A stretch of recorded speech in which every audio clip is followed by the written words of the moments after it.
Benchwarmers Podcast. I am Casey Coggins, and I am always joined with Alvin Hebert. Here again.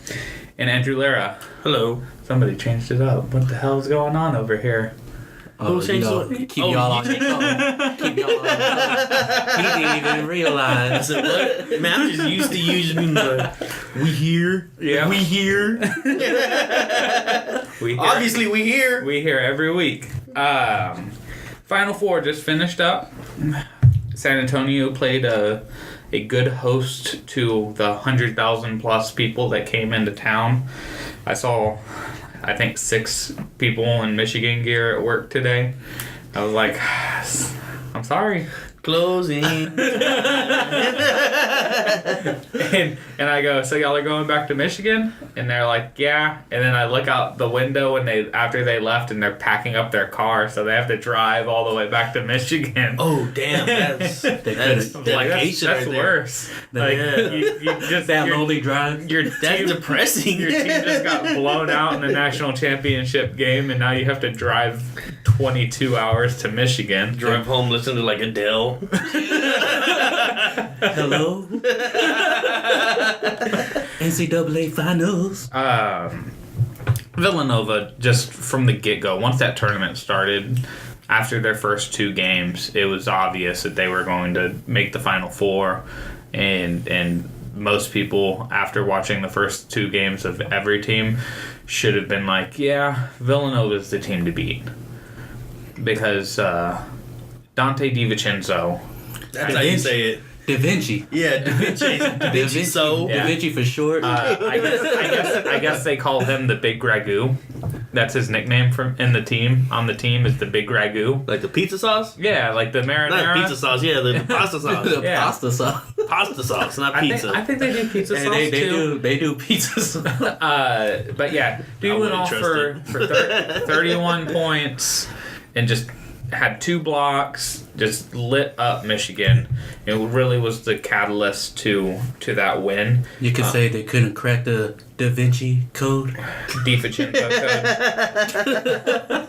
code. They couldn't get the secret ingredient to that. Yeah, there are so many Dante's Inferno jokes made last night when he was on fire. They were living it. And like Jalen Brunson, National Player of the Year, 8 points, 4 fouls, didn't really play. He scored 4 of his points in the first 2 possessions. Yeah, it was a no-show rest of the game. Mikal Bridges, he I think he added another 18 points. He had a good shooting game, and that team just comes at you from so many different angles. They have so many different guys that you have to worry about that you can shut down a guy like Jalen Brunson, but he doesn't care. He's going to dish it off to the guy who has the hot hand. Amari Spellman really wasn't much of a factor.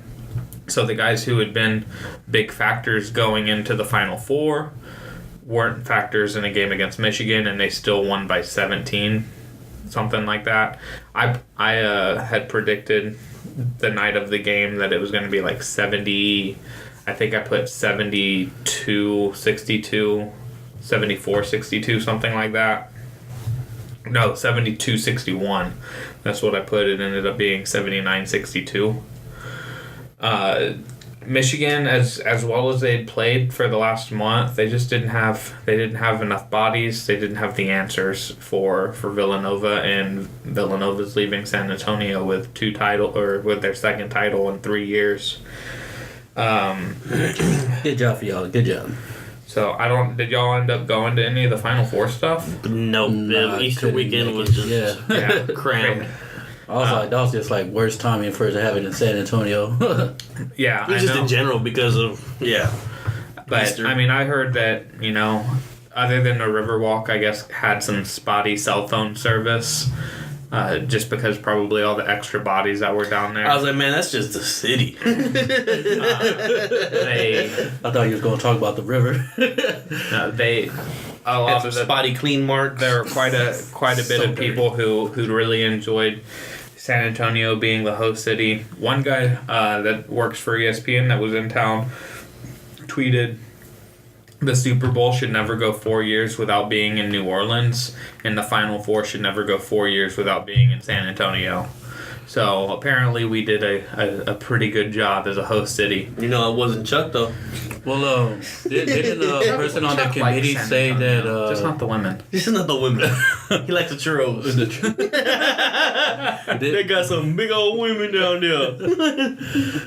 Didn't somebody in the NCAA committee that select where they play for the Final Four say that he would love it to have it in San Antonio every year? Yeah, I think I heard that. I mean, it's Heard not, something about that, yeah. I mean, given that it's early April, and you look at where like half of the country is still snowing. Next year, the Final Four is going to be in Minnesota. Oh, good luck. Yeah. Minnesota. Yeah, so you get the summer weather in Texas, and we have San Antonio has such a spread out community that it allows people to congregate downtown without really being too congested, like a city like Austin or Houston might be. But the whole tournament, I think, was interesting. It kind of followed the whole narrative of there wasn't necessarily like a bunch of teams that just stood out above the rest. There was a lot more parity in this tournament. At the end of the day, you had a 1 versus a 3 seed, which is how it typically works in all playoffs formats, whether it be the NCAA tournament, the NBA playoffs, most years in the NFL, the MLB, you see, your top teams throughout the regular season. The cream rises to the top. Yep, exactly. And Villanova rose to the top, and congratulations to them. Now we'll see who all declares for the NBA draft. Jalen Brunson doesn't actually have to declare for the NBA draft. Some guy said that as an encore, Jalen Brunson should become a grad transfer and go play at Pittsburgh, since they went like 1-29 this season, and try to get them to the NCAA tournament. But they're probably losing Mikal Bridges. They're losing Jalen Brunson. We'll see who else leaves. I'm not sure who else was a senior on that team, but LeBron James said Da Vinci made a lot of money. Yeah, so but I don't necessarily know if he should leave Villanova right now because of how stacked this draft is. There's a lot of players where I'm like, you should just stay, and then they end up leaving anyways. But yeah, the point guard from Texas that committed to the NBA draft, but didn't sign an agent. Roach. He said that he declared for the NBA draft, but he didn't sign an agent, and I don't think he should go to the NBA draft this year, because look at you have a bunch of point guards towards the top, and you have a bunch of small forwards towards the top, and then you have Ayton and Bagley and the Bridges and Doncic, and it's just, this draft is pretty loaded, that a guy who it's one of those tricky situations where he had probably the best game in the highlight game of his college career, and you should try to capitalize on that opportunity, but I don't think that would correlate to him being even a first round draft pick right now. Yeah, no. And he could go back, follow up that performance, have a great season, and be the leader of a Villanova team that's going to be a top 5 team at the beginning of the season. And just if he can lead them throughout the year, his draft stock is going to rise because of the people who he's going to lose. And Michigan kind of goes the same way. They're losing Abdul Rahman. They're probably losing Mo Wagner. So their 2 freshmen that were starting in the national championship game should return for another year and try to raise their draft stock. And it should be a another interesting year, especially with Duke retooling with those top 3 prospects. So that puts a wraps on the NCAA basketball season. We'll talk, draft as it leads up to it. We'll start talking draft probably after the NBA Finals in that week, 2 weeks where the combine's going to be going on and before the draft starts. So let's get on to the actual NBA. Our Spurs. They have the Spurs. Our Spurs. Our Spurs. Our Spurs. Alvin's included in our Spurs. Oh, He gets thrown in. do I? Yeah, because the Bulls have nothing to go live for. Hey, They need to be take put it easy. put out of their misery. You didn't need to drag them into this, man. But They're so bad. So the Spurs have kind of found a nice little stride. It helped having a 6-game homestand when they're one of the best home teams in the league. The road hasn't been too kind, so we'll see how the last 5 games end for them, because I believe 3 or 4 of the 5 are on the road. I think they're at Clippers, at Lakers, I think they're at Portland, and then home against the Kings, and then at New Orleans. They might be home against the Blazers, but I know they're at New Orleans and at LA on both times. They win all 5. They get their 50-win season for Keep that streak for the 19th year in a row. And the last time they didn't get it was the strikeout season, or the lockout strike season. I meant to say strike, and then lockout came into my head, and I said strikeout. So the Spurs are at LA for both LA games, and then they're at home versus the Blazers and the Kings, and then they go. So they are at home against Portland. Yeah. So they have 2. Best game for them to be at home at. Yeah, they have the 2 at home, so we'll see how the 3 on the road go. And knowing how this season has gone, they'll win all 3 on the road, and they'll beat Portland at home, and they'll lose to the Kings and get 49 wins. It's always that bullshit game. But the Western Conference is still in that log jam where one loss can shift you 4 spots. And right now, Golden State's playing Oklahoma City, which is a pretty big game for the Spurs, because if Oklahoma City wins, they'll tie the Spurs before the Spurs play tonight for the 4th seed. Golden State wins, gives the Spurs another little bump ahead of another Western Conference team. And it'll be, I think, kind of an interesting stretch for the rest of the season. But what I did say before I hit record is I want to get y'all's rest of the season predictions on the Spurs. I want to see what y'all have them at as far as record goes, what seed you have them in the playoffs, and where they're going to finish their season. So let's start with Andrew. What do you see for the Spurs going forward? You can even throw in a Kawhi return. I definitely don't see that. But nobody wants to. We're not gonna discuss his future with the Spurs, other than if he might return, or if we see a return out of him.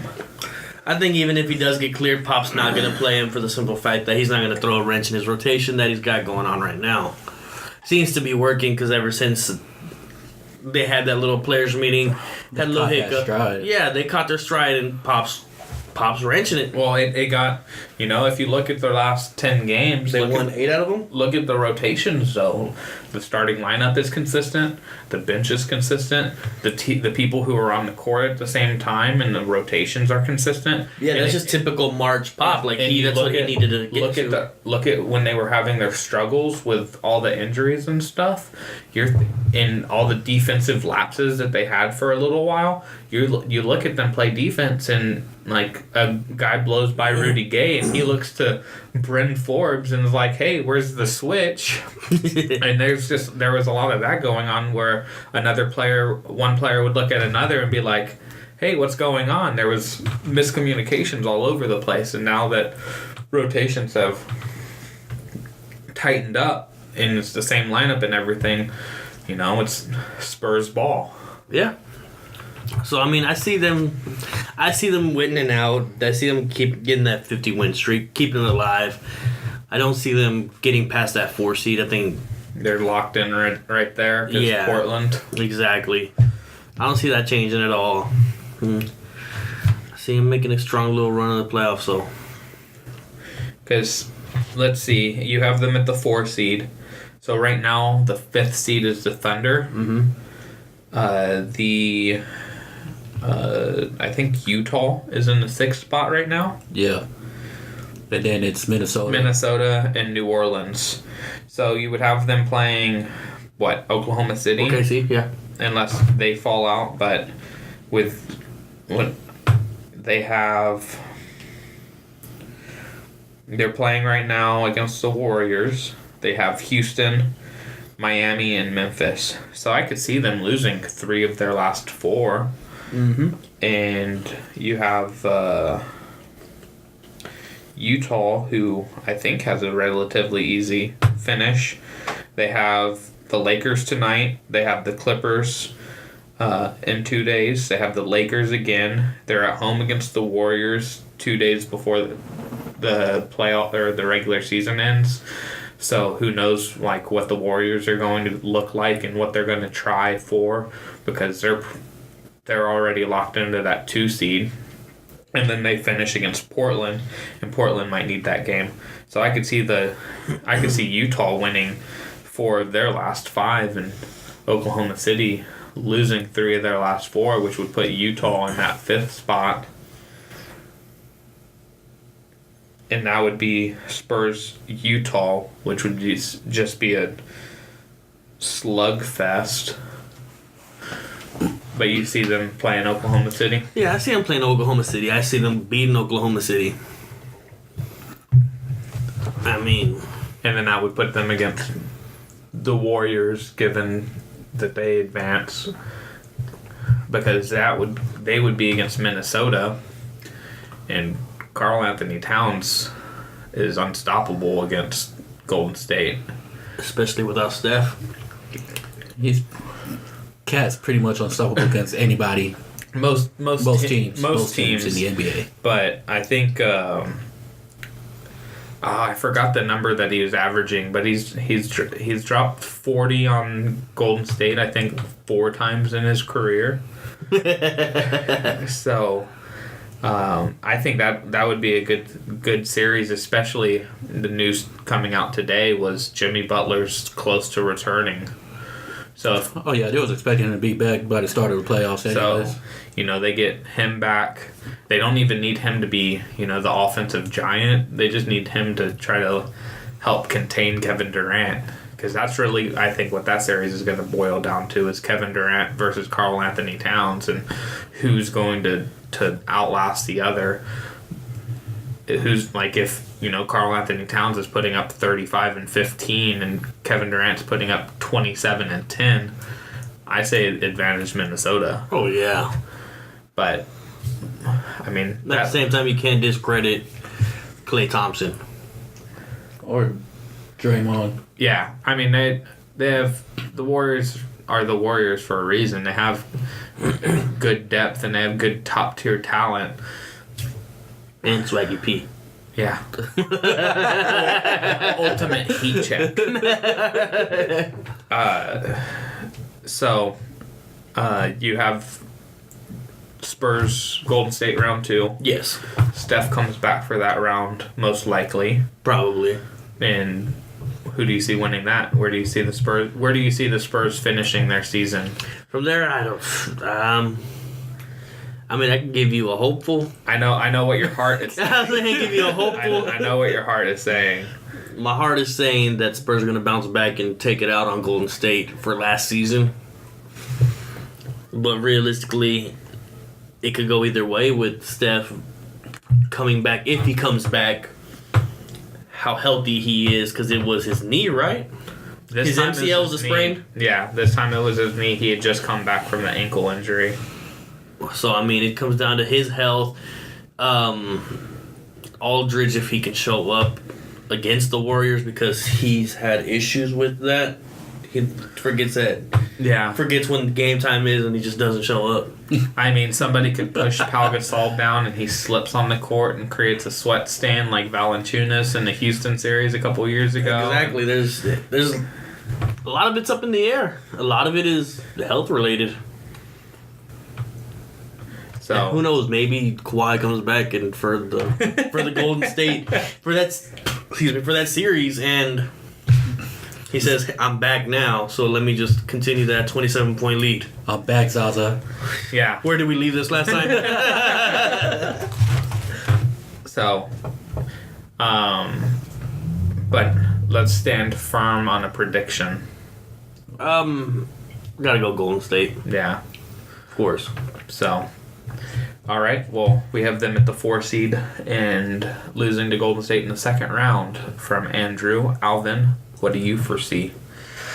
Pretty much all around the same. I think we mostly got them locked in the 4 seed, but I got them 48 wins, just right below 50. Right below 50 is 49. Well, just right under 50. That's still 49. It's a couple games short of 50 is 48. But I mean, who am I to correct you? Yeah. Who are you? My grammar teacher. Well, I got them locked in the 4s with 48 wins. I saw the schedules, and Thunder and the Jazz, they both got tough schedules to play at the end of the season here. So I also see them against OKC. I was kind of leaning to Utah, but I think OKC has a little bit more easier schedule than Utah does. And I got them beating OKC and losing to Golden State as well in the next round. But I do feel the Spurs are getting healthy at the right time. And they're getting like all the players back, and Pop's finding the rotation and everything. But I still don't think it's enough. Like, if they have Kawhi, I could see them a chance in beating Golden State Warriors. But without Kawhi, I don't see it. Yeah. So I was talking to my brother about this, and I would be hard pressed to see them. So they're going to get to 48 wins. They'll win 3 of the last 5. I think they'll win 4 of the last 5. The Spurs at the end of the season, other than that one year where they entered the playoffs on a 10-game win streak and then swept the first 2 rounds in the first 2 games against the Thunder and had that 20-game win streak, they typically kind of throw one away. Not purposely, but it just happens. It just happens where shots don't fall.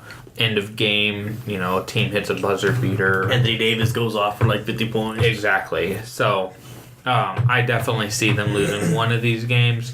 If I had to put money on it, I would probably say it's going to be the Pelicans game at the end of the season, just like we did a couple years ago.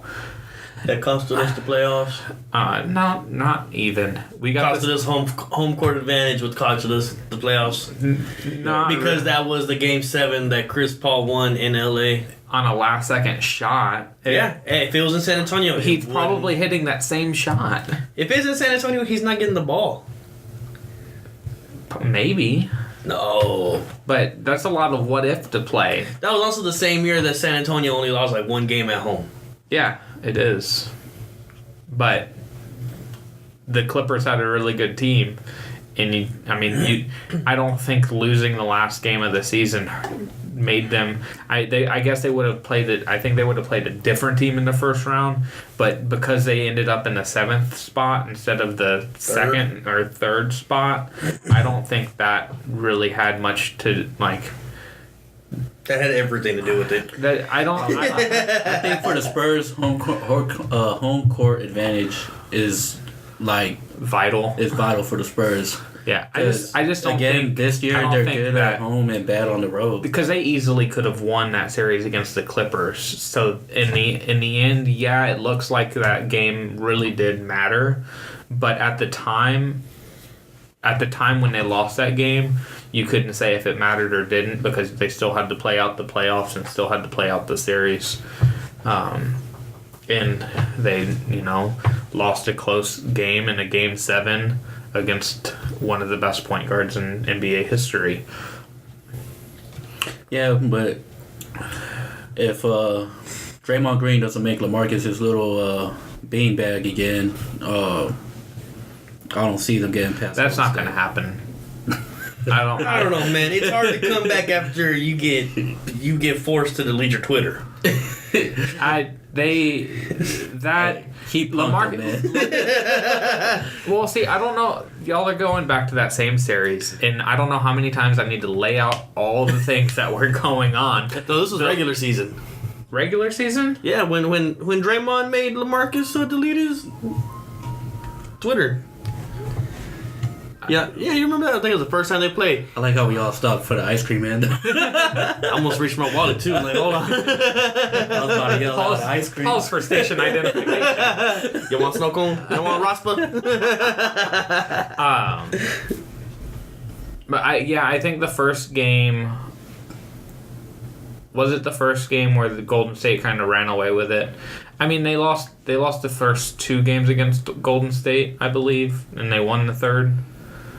Something like that. But the way LaMarcus has played this season, even against Golden State, he's put up good numbers. Just what happens is, he left one of the losses in the third quarter with an injury. And so the Spurs were up, I think, like 14 in that going into the fourth quarter or something like that. I think I was on the road going somewhere. And, the Spurs ended up losing that game in a close game because, they didn't have their best player on the court and they didn't have an answer for Kevin Durant. But, at full strength, the Spurs will always have an answer or at least a chance against anybody. And with the way LaMarcus has played all season and the type of attitude that he's shown and the leadership that he's shown, with DeJounte becoming this kind of defensive, like one of the best defensive point guards in the league, as well as best rebounding point guards in the league. If he ever... Alex Abrinas just dunked all over whoever that was. I was like, oh my god. But my heart stopped. But yeah, we all had a moment of silence for it. Oh, here we go again. Here goes replay. Yeah. It was Jordan Bell or Kevon Looney. Might be Looney. Bum ass JaVale McGee knew how to stay out of it though.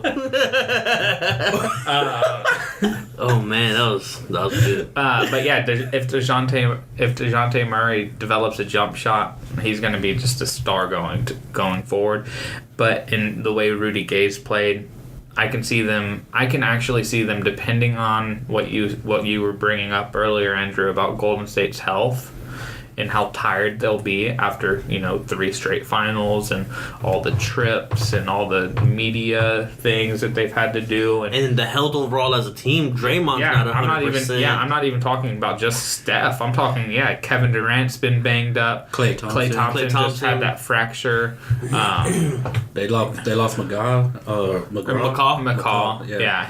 But I think he's going to come back. I think that was just numbness. He lost feeling. A little stinger. Yeah. Yeah, I know the MRI showed no damage or anything. So, that an Oklahoma City series really scares me. I think an Oklahoma City series scares me at this moment. Going forward, more than Golden State and Houston, because the Spurs will always have an answer for Houston in the playoffs. Sorry, D'Antoni. Not sorry. With Golden State's, I think with Golden State's health and I don't think their bench is as good as it once was. And I think the Spurs bench now that it has Parker and Rudy Gay, I think the Spurs bench is better. That I could see the Oklahoma City series scares me because you're going to be they're going to be playing Westbrook 40 minutes, Paul George 40 minutes, Carmelo 30 minutes, Steven Adams 40 minutes, and with that type of top talent, it'll be really interesting to see how the Spurs match up with it. And over the course of the series, you typically, the team with the best player will end up pulling it out. If it's, if on paper it looks 50-50, you tend to give the nod to the best player. And in that series, Oklahoma City will have the best two players. LaMarcus is going to be 3 behind Paul George and Russell Westbrook. So it would be on LaMarcus to be scoring, 30. I'd put LaMarcus over Paul George. You would? Yeah. Nah. I would. Nah. Yeah. Not for what all Paul George can do. Yeah, definitely. I'd put LaMarcus over Paul George. I can see Steven Adams defending LaMarcus well in the playoffs. I know the history shows LaMarcus just torching the Thunder. Like what I was saying about Karl Anthony Towns and the Warriors, and how Karl Anthony Towns puts up points on the Warriors pretty easily. Aldridge puts up points on the Thunder pretty easily. Yeah, but remember that first year? That 42 and 40 back to back. We're not going to talk about the next games. I was about to say what happened to the rest. We're not talking about those last 4 games. I don't think he got the ball as much. They focused on shutting him down. They fucking triple teamed him. And then Kawhi had to carry the burden, and he got tired because he was guarding Kevin Durant, and he was carrying the offensive load because they were daring Kawhi to be the offensive load after guarding Kevin Durant. He faded down the stretch. That series was on Kawhi being tired. Welcome to the NBA. That was what it was. So, I personally, as much as I hate to say it, at this given moment, I would see the Spurs losing to the Thunder in the first round, even though they have home court.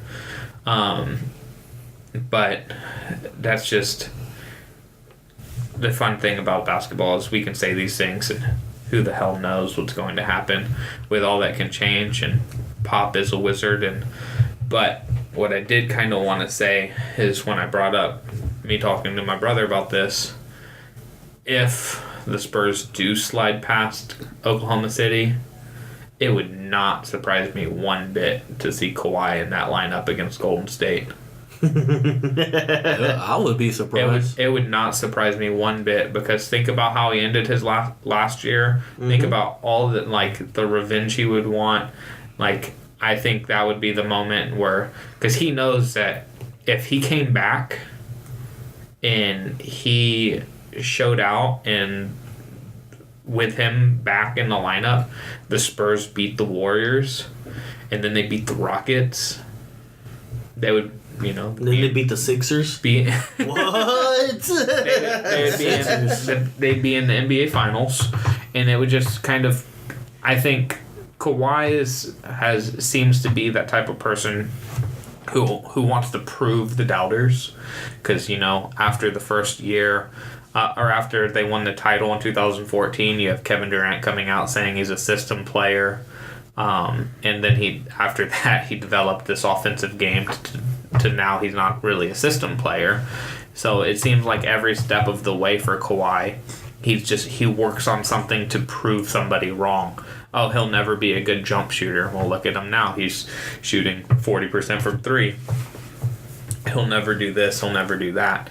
So I think with the all the skeptics and the critics and the doubters of Kawhi returning and whether he wants to play, like what he wants to prove. Like, it would not surprise me for him to come back and be like, look, I'm back. Let's beat the Warriors. Let's beat the Rockets. Let's win another championship. I'll be surprised if Popovich lets that go down. Do I think that's going to happen? No. But it wouldn't surprise me to see it happen. I would be definitely surprised. Popovich wants to win more than anybody. Hey, but he's all about, these are the rules. We're going to abide by them. Not for his veterans. When It's not like he's Tim Tony Duncan Parker. or... Tony Parker was hurt in the 2011 playoffs, I believe, and so he was starting George Hill. And the minute Tony Parker got healthy again, George Hill got pulled. Tony Parker got put in. But it wasn't like this scenario, though. No, but it's still, one of your best players. When healthy, your best player. In a guy who's finished second and third in MVP voting the last 2 years, 2-time Defensive Player of the Year. But Popovich did say in his mind he has a timeline. If he's not back within that timeline, I'm not playing him. Yeah, but you know what happens? Let's say Harden missed all of the season except 9 games, and he says, hey, I'm healthy for round 2. Do you don't think D'Antoni's putting him in? Well, that's because that's D'Antoni. And D'Antoni's never beaten Pop. In the playoffs. I think he's only beat him like one time ever. And it was like a heads-up one-on-one. I know. Pop's It was old. First to 10. They're like the same age. It's hard to play defense when you're older. But no, when your best player comes back and is healthy, you throw him in there. You let it go. You let it ride. Because you had an idea of what your rotation needed to be, and with all the injuries that have happened, it's not like, I don't think throwing him in there for 20 minutes a night in the playoffs is really going to screw anything up, because it's Kawhi. Well, that's what I was saying. The Spurs are getting healthy at the right time. And really it would be, hey, Kawhi, you don't need to shoulder the load offensively. We just need you to be the octopus that you are defensively. Because he's suction. We'll see octopus. So, his arms are everywhere. So, again, wouldn't surprise me to see if the Spurs do get through the Thunder or the Jazz or whoever they end up playing in that first round. If they get to the second round against Golden State, it wouldn't surprise me to see Kawhi come back. What if we don't see Golden State in the second round? Then he'd probably sit out. He has nothing to prove then. that's the thing. It's like he'd be like, oh, well, that's a letdown. Hey, I'm gonna sit out the rest of the season. I have nothing to prove. I'll come back and we'll win a championship next year. I swear to God, if that does happen and we play Golden State in the second round and Kawhi comes back, I give up on it. I'll give up on basketball and believe it's scripted and it's all for ratings. Just like how they made it's gonna be like the Lakers won their titles against Sacramento. Yes. How they always beat Sacramento. There was this because they want the Lakers in the finals. It's for ratings. This is gonna be. Don't be a Robert, all right? Let's not be a Robert. I was just throwing that out there. Like, I'm just saying, it would be more than just a coincidence if that were to happen. And the Spurs win. Right. Well, see, that's the problem is we don't know what Kawhi's thinking. I don't even think the Spurs know what Kawhi's thinking. Media doesn't know what Kawhi's thinking. The only people who know what Kawhi's thinking are Kawhi and his group. And you know what Kawhi knows he's not thinking. They think I'm thinking stuff, but I'm not. So I wouldn't necessarily go that it would be like scripted for it. I was listening to the Bill Simmons podcast earlier today that they posted yesterday, and they were talking about the Spurs and how people don't realize that, like, how much drama the Spurs have always had. Like Brent Barry and Tony Parker, Jason Kidd, Tim Duncan going to Orlando, Tim Duncan and his wife divorcing, Tim Duncan and his manager suing his manager for fraud and everything. Like, it seems like there's a lot of controversy that the Spurs have kind of Swept under the rug. been able to just be like, yeah, whatever. No big deal. It's no big deal. It's no big deal. Yeah, It's no big deal. And it's in like somebody I forgot. I think it was Kevin O'Connor who said like, yeah, if this was the Cavs or the Lakers, this would be like leading every show the entire season. LeBron's ex-wife thinks he's gay. Yeah. Like, you remember all that But shit it's- with Delonte West? Yeah. Oh, yeah. LeBron is still getting like Father's Day jokes about it. And and that's probably one of the reasons why he left the Cavs, because that was in that 2010 playoff. Yeah, that's the same reason Delonte West isn't in the league no more. It all surfaced That's the during same that. reason. It all surfaced during that series against the Celtics. Yeah, man. I think it surfaced in like Game 5. This just in. Delonte West is smashing papas with LeBron's mom. What were you doing coming out my mom's Lambo? That I bought her. And before we get way too gone, Oh, we already gone. no, we can go further. I know us. Let's end that Spurs and NBA discussion. Let's get going on some Major League Baseball. Baseball. Baseball's back. Big bowl. Baseball. The first pitch of the season was a home run. There was a home run. There was a couple, actually. Well, the very first pitch of the pitch season. of the season from any team was a home run. They're breaking the record again for home runs. Oh, by far. Oh, yeah. Yeah. It's gonna get shattered. It's nothing but young smashers, man. My prophecy last week of the 6 home runs from the Yankees, they only got 3. Stanton got 2 of them. Yep. So There's already been 2 in the park home runs. Yeah, there was one in Oakland, right? And then there Cleveland Encarnacion. Yeah. He hit one. that old fucker. He hit an infield in the park home run. Big rolling ass dude. Yeah, Did he pump He's a his right biggie. arm or did he keep the parrot up? But yeah, 1 week into the season, we got 2 in the park home runs. Man, there's been all sorts of craziness. The Cubs went 17 innings. Oh no, Diamondbacks and the Dodgers, the longest game that they had. It was like one of the longest games. Oh, yeah, and what's his face from the Giants, Joe Panic. He's the first player in Major League Baseball to hit home runs in back-to-back games in 1-0 victories. Bryce Harper hit 3 back-to-back home runs. No, he has 3 home runs in 4 games. I thought he had 3. I thought it was at-bats. 3 consecutive at-bats led to home runs. I don't know. I don't know, man. But anyways. But I saw the stat that he has 3 home runs in his first 4 games, which is like new Nationals record or something like that. And the Padres, they still suck. Sorry to my cousin that likes the Padres. You don't have to say sorry. If he's a Padres fan, he should know. You should know coming into this. Your team's trash. They suck. Yeah, Bryce Harper just hit his 3rd home run yesterday. Oh. But yeah, three home runs in 4 games. Just balls flying out of every stadium. The Cubs split the series with the Marlins. Yeah. And they lost yesterday to the Reds. They're playing them right now, but the Cubs batting is, they have 52 strikeouts over their first 5 games. God damn. It has not been pretty. Hey, Stan's about to meet them though, cause he just had 5 Ks today, and we have the first New York Yankees Golden sombrero. booing. They were booing him off the field, getting that A-Rod treatment. Poppy Lebitard calls Giancarlo Stanton the whiffer. But yeah, it's that's the new age of baseball. Home runs or strikeouts. It's just like basketball. 3s and free throws.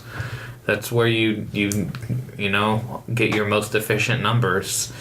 Well, in baseball, I don't think it's where you get your most efficient numbers. I think if everybody on a team batted like 350, that team would lead the league in runs scored, not the team that's leading the league in home runs. Yankees. Astros. The Cubs last year were... What's about to be the Yankees? The Cubs last year were, I think, second in runs per game. But it didn't, like, they were pretty bad at the start of the season. So, I mean, it looks, thinking about it, this is the first time we've talked about Major League Baseball. We need to get some predictions done. Yeah. I don't know if y'all have given it any thought, because, this is something you think we would try to prepare before we actually hit record.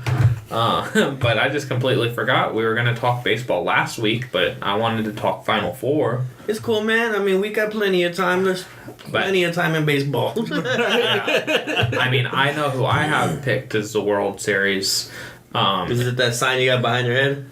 No, I have them losing in the World Series. Oh, the Cubs and the Yankees. No, I have the Astros repeating. The Astros repeating. I have the Astros beating the Cubs. Gotta make it though. Yeah, got them. We bet. If they're healthy all year, and Yu Darvish doesn't wet the bed, Jose Quintana showed that he was a plenty capable playoff pitcher. John Lester has been lights out. Kyle Hendricks has been lights out. And I'm spacing on their fifth starter. They have, but that's, 4 aces of a rotation. Like, Yu Darvish was the ace for the Rangers that the first half of the season last year, or I guess they had Cole Hamels.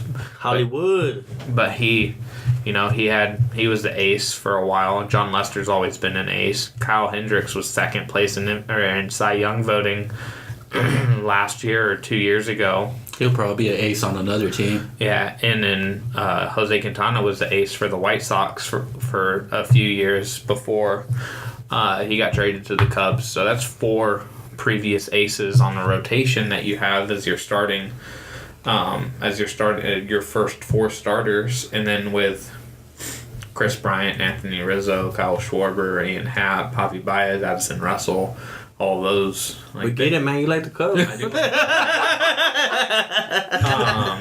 But they have so much firepower that, if they can start limiting the strikeouts, they're going to be a tough team to beat. The Dodgers are going to be really good once Justin Turner comes back. Even before he comes back, I think they're going to still be pretty good.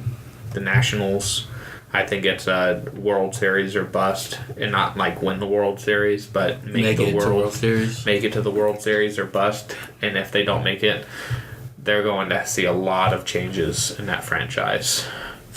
But I believe I also did MVP, predicted MVPs. But that's something that we'll discuss next week. Next week we'll go over predictions and we'll do a full division winner, wild card winner, yada yada yada. Any other observations from MLB season starting out? Just that the big signings that the Giants did this offseason. Yeah. And the Diamondbacks actually looking pretty good right now. Diamondbacks looked pretty good last year. I think they only lost J.D. Martinez. I think people sleep on them though. Yeah, they do. They think Dodgers, and that's it. Yeah. Well, there's a couple people who think the Rockies are going to make the World Series in the NL because the Rockies are pretty dang good, and they actually have one of my favorite non-Cub players because Nolan Arenado is probably the best third baseman in baseball. Sorry, Chris Bryant, but Nolan Arenado is probably the best third baseman like all around in baseball. So they definitely have a squad, and they got that friendly park. Yep. They definitely have that. That's Charlie Blackmon was up in the MVP voting last year. DJ LeMahieu Their second baseman has led the NL in batting average and hits the last like 2 seasons. So the Rockies are going to be good.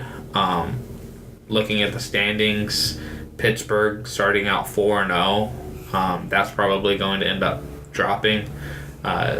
They played Detroit to start the season, and they should have lost 1 game, but they got kind of a lucky break on a replay call that led to the walk-off hit being called an out instead of a run, which led them to go 13 innings. And St. Louis and Milwaukee hasn't started off too hot. The Nationals, I think they're the other team that's 4-0. They are, but that's the thing about baseball. 162 games, like all this could be aberration. I mean, this is definitely aberration for some teams, but like you can't really tell what a team is until the end of May. So we still have another like 2 months of baseball. We have like 60 games to go before we actually know who's shining, who's busting. I personally like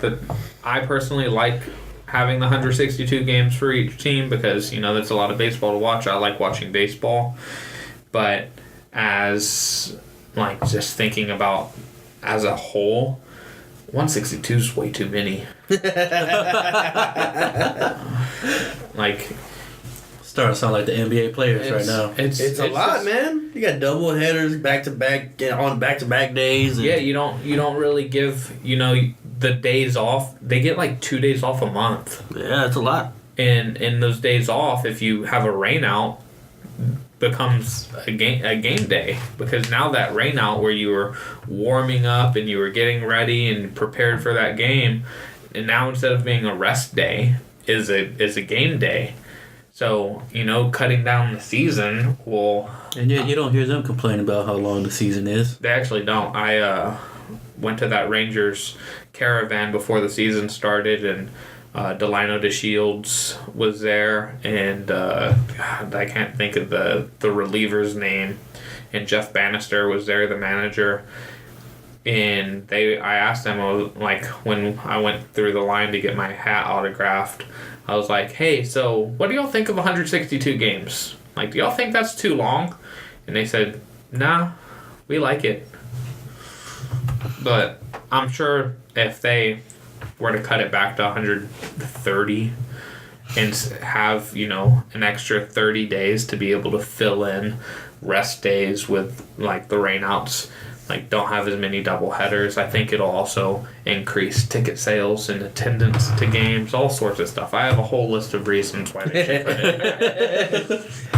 It would just extend this podcast another hour. But like I said, the 162 is way too many, so 60 games doesn't really matter unless you lose all 60. You could go 30-30 starting out and still win your division. Look at the Braves a couple years ago. The Braves and the Mets, I think.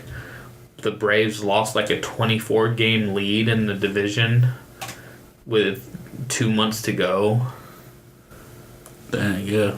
And that happened again, I think that Athletics, I think the A's lost a lead like that in their division 4 or 5 years ago.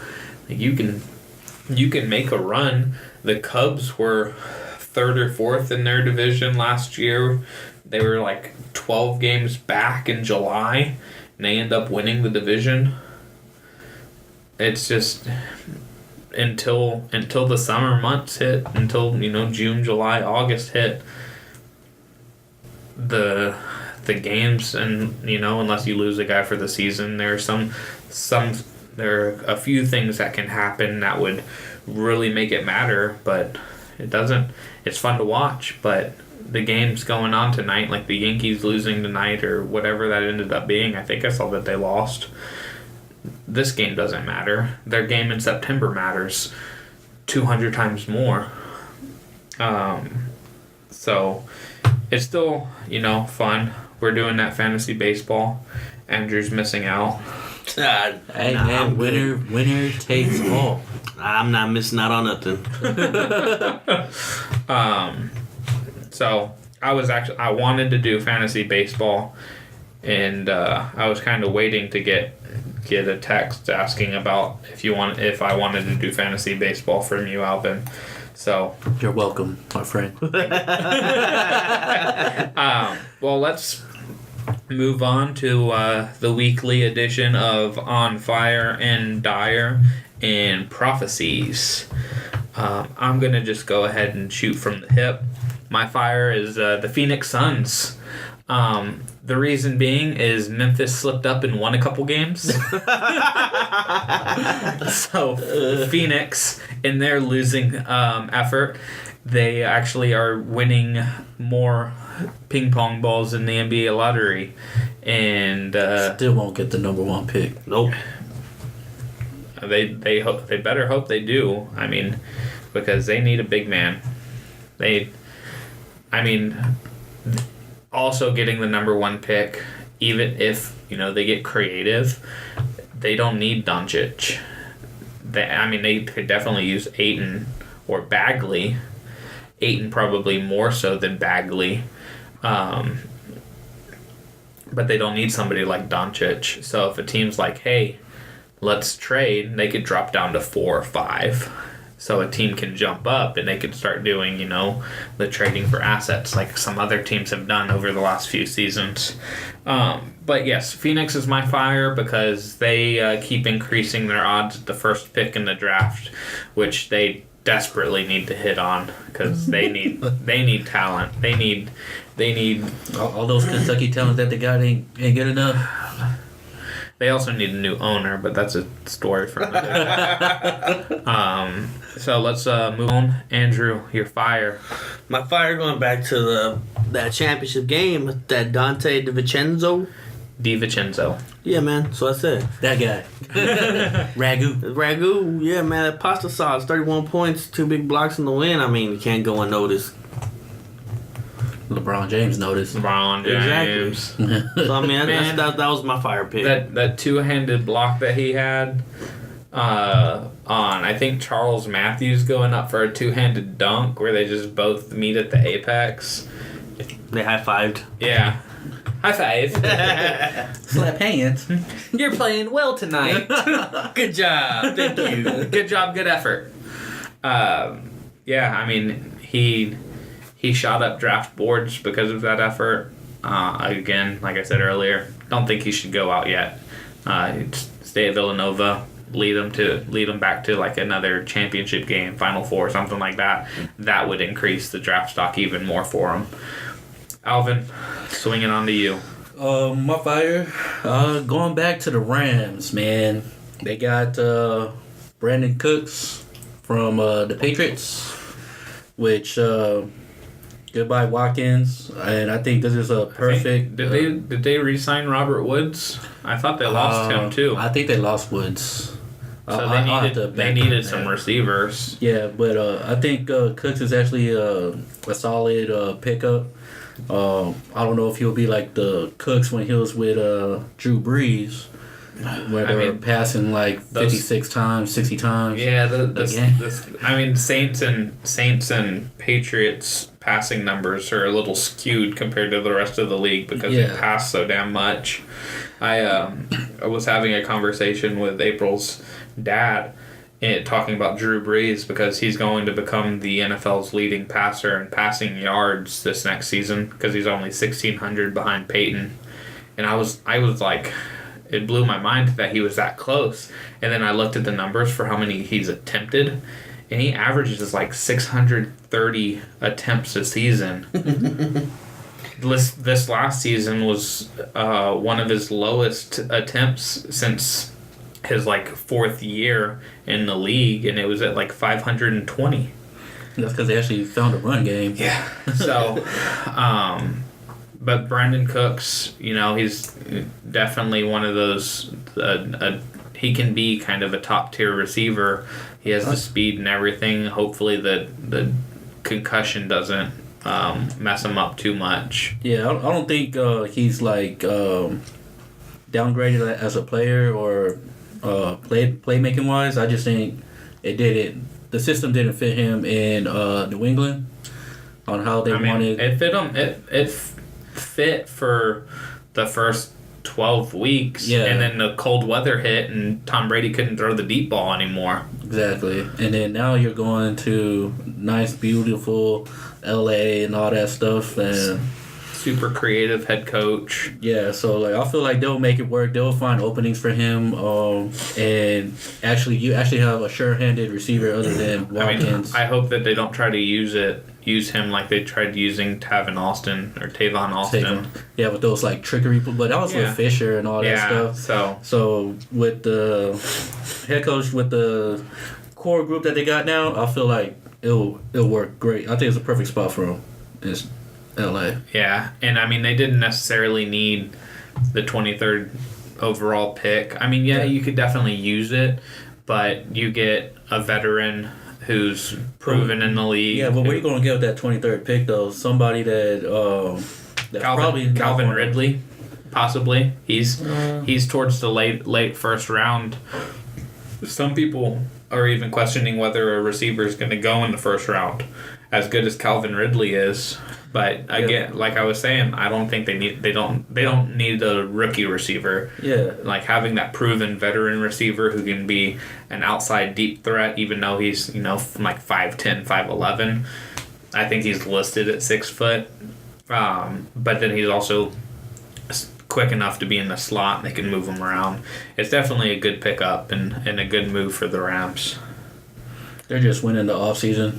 Yeah, they're trying. They're trying to make up ground. I'm just hoping it translates to the regular season. Yeah. Now follow up your Rams. Who's in Dyer? All right, so before we started recording, I said my Dyer was going to be on the nerd level. And this is going to what we touched on the esports. I don't know if any of our listeners play League of Legends, but it's like one of the hottest esports leagues out there right now. And a team by TSM, Team Solo Mid, they finally lose in the playoffs in the first round to a brand new team owned by the Houston Rockets. Is this the same team that lost that one time that you were complaining on Twitter? TSM loses a lot. No, that was at Worlds when they was at Worlds, yeah. But the same team? Same team. They lose when they shouldn't lose. Yeah. And hey, the Rockets have been beating a lot of teams. This team is owned by the Rockets that they lost to. Right. And again, 8 straight finals, 8 straight playoffs. Like, they're always in the finals in League of Legends and everything like that. They're that well-known team. But yet they lose because they couldn't deny a pick from a certain player, and that pick just straight up wrecked them in the fucking face. Just could not stop it. And I don't know why they didn't ban that champion. Who was it? Thresh. Oh, yeah. It's permaban. They let Thresh go like 4 games in a row, and they lost all the rest of the games. I was like, why? Like, just ban it or first pick it. No. They let it go through later in the rounds and stuff, and they just kept getting caught out by hooks, and it kept dying, and lost the series. Hooks and lanterns. Yeah. Hooks and lanterns. That's all it was.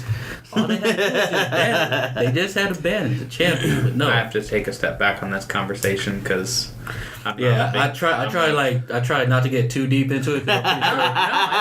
See, it's something that I need to learn, and I want to start like watching stuff. I try to watch esports whenever it's on TV. I just watch more TV than get on Twitch and their numbers for like when they do the world tournament and all stuff matches Super Bowl numbers.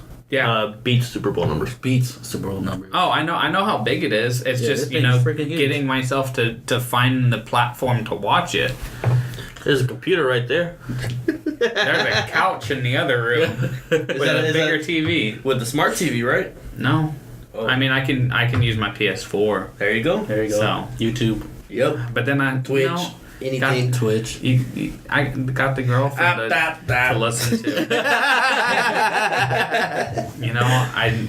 I like the whole having the girlfriend hanging out watching TV with her. If I put on esports, she's gonna go to bed and she can't even never ask talk questions to because me. you won't really have answers. Exactly. You won't be able to explain how it is. So It's a chess game though, for real. It's like chess. yeah, bro. I mean, I try to watch when I can. I mean, we were talking about the Clash Royale League. Yeah, with cheese. And like I was watching some of the like world tournaments that they show through the actual game on my phone, and I mean, I know how intense that esports can get. My aunts pushed me so hard to try to get into esports commentary, to start doing commentary for esports. So it's a growing industry, and it's just constantly getting bigger, and Austin's one of like a super big hub for it too. PAX South in Austin. Yeah, definitely. Or not in Austin, in downtown San Antonio. Oh yeah. Yeah, I think they had one. PAX South, yeah. That's one of the 4 PAX conventions they got. So, it's something that I definitely need to kind of step up and get into. But I follow so many other sports and watch. There's always a baseball game on. We just talked about how many games there are. So, And going forward, I'll do my best to get up on the League of Legends thing. I'm probably never going to play it. no, you don't gotta But play it. I mean, I'll watch it. I'll watch it. You can watch us play. Yeah, me and Drew play. I know y'all play. We'll do a league cast. Andrew, Live action playing. Andrew, on to you on your Endire. My Endire is gonna be boxing fans. We're missing out. Canelo and Triple that's what G. my dire was gonna be. Canelo Triple G canceled after Canelo can't pass the drug test because of the contaminated beef in Mexico. Yeah, Contaminated beef. but It's actually a thing though because I know. Canelo says he still wants to fight though. yeah, So, fuck it. But this time it'll be like in August or something like that. He said. Yeah, it'd probably be like September Whenever they kind of they have to because restate it, there's been two. 2 counts of it from him. Oh, so they have to retest them, and that They takes have, a while. and then on top of that, it's pending punishment. yeah, So I mean, most likely he's gonna be suspended because this is the second time, right? He's been caught. first time. This is the first time. First time. This is his first time he's had any issues, and this is also the first time his training camp hasn't been in. I think he trains in either Big Bear or where Big Bear. or a lot of them train at. Just a high the altitude. Yep. So, yeah, that Mexican beef. that'll put you in dire straits. That's for sure. Yeah. So my dire is just the entire Eastern Conference, minus one team. Just the Cavs. Just the Cavs. That's the only team that's not in dire, because even though they don't have the same record, they can lose some games they shouldn't lose. The rest of the Eastern Conference, you have a banged up Boston Celtics team. Who knows what Raptors team is going to show up in the playoffs, because they changed their system this year, and Kyle Lowry and DeMar DeRozan have been no-shows the past couple seasons against the Cavs and in certain playoff series. Washington, yeah, they got John Wall back and he's looked good so far, but how is that team in the playoffs going to look? Is Otto Porter going to be able to do anything? It just. You look at the landscape of the Eastern Conference, and nobody's going to have an answer for LeBron James.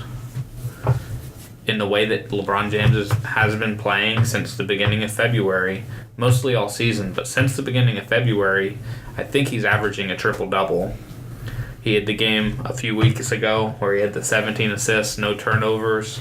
I think the team is kind of, with Kevin Love being back, solidifying rotations. Ty Lue's getting healthy again, so if he's back on the sidelines, that'll be like a rallying cry. It just, the way everything is shaping out in the Eastern Conference, when Philly has talent. Philly is a talented team, and they've been on a run, but they're too young, man. But they're not ready. Joel Embiid, I can totally see trying to do too much against Cleveland if they play in the playoffs. Ben Simmons can't shoot from 3. He's going to get the LeBron treatment where you just say, all right, Yeah, shoot from 18 feet. Is he gonna get the LeBron treatment, or is Embiid gonna get the LeBron treatment? Embiid is the better shooter. Yeah, Embiid's a good shooter. Yeah. So why wouldn't they have the ball already in Embiid's hands? He's not going to have the ball every single time. No, he's talking about on the defensive end. They're going to give Ben Simmons the LeBron treatment, just shoot it from outside. Yeah, Ben Simmons he's gonna cut in. He's gonna dish it out. I mean, if it worked on LeBron, it's definitely going to work on Ben Simmons. I don't know.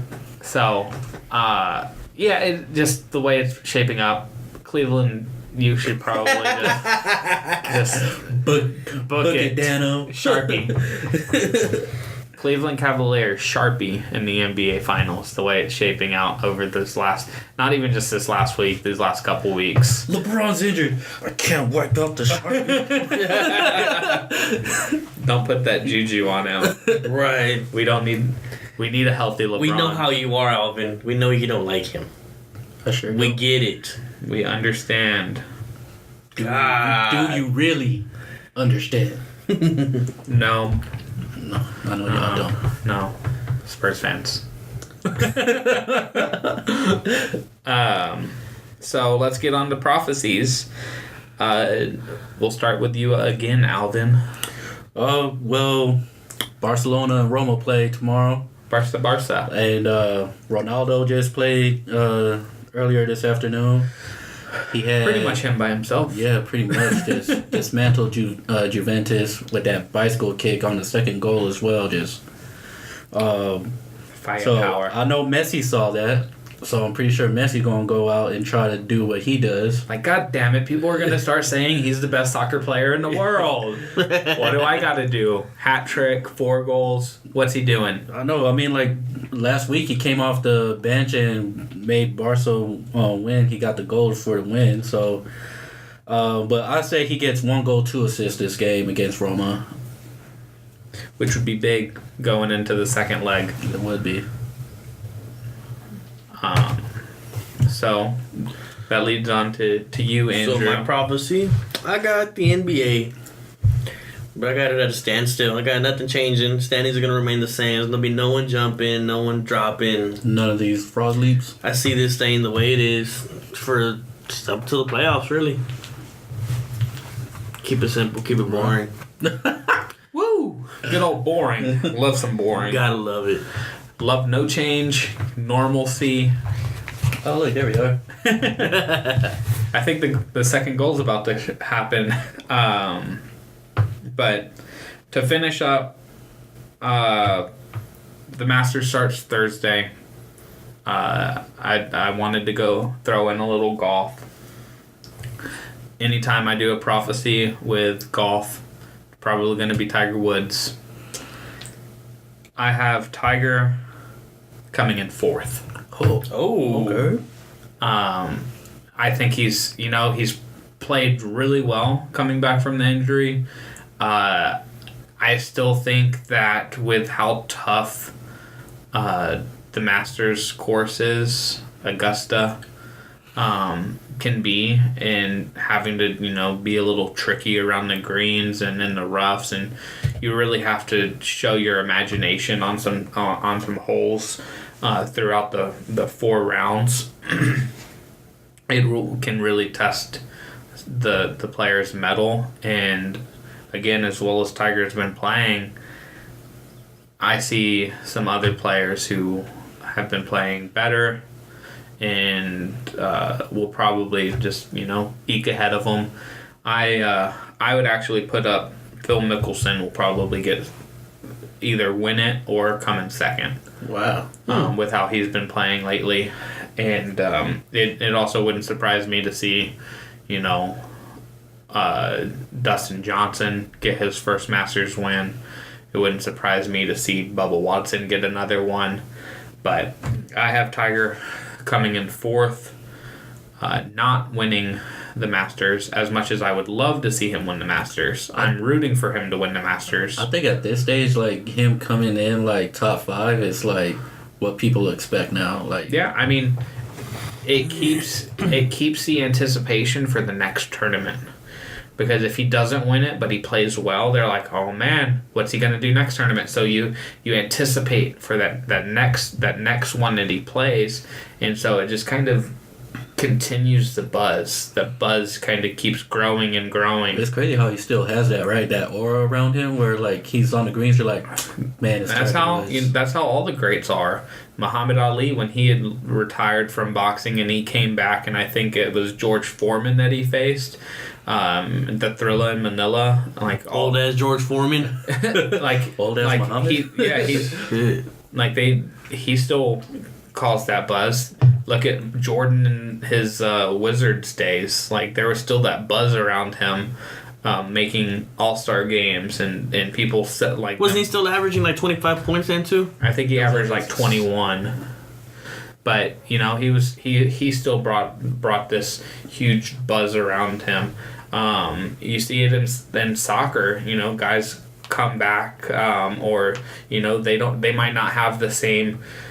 skill set, like a player like Zinedine Zidane, when he was finishing up at like 40 years old in the World Cup, headbutting people.